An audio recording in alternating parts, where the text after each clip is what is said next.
माजी गृहमंत्री अनिल देशमुख यांच्यावर काही दिवसांपूर्वी हल्ला झाला होता। या दरम्यान त्यांच्या डोक्याला मोठी दुखापत झाली। आता नुकताच अनिल देशमुख यांनी पत्रकार परिषद घेऊन मोठा खुलासा केला, आरोप केलेत। फॉरेन्सिक अहवालात दोघांनी गाडीवर हल्ला केला। सुरुवातीपासूनच घटनेला राजकीय रंग दिल्याचा आरोपही अनिल देशमुखांनी केला। दरम्यान लवकरात लवकर फॉरेन्सिक रिपोर्ट हा जनतेपुढे आणणार असल्याचे देखील देशमुख म्हणाले।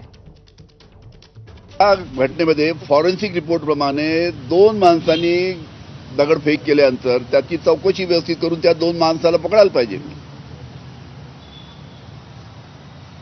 पण ते न करता याला राजकीय रंग देऊन त्यानिमित्तानं बी समरी रिपोर्ट त्यानिमित्तानं सादर केलेला आहे।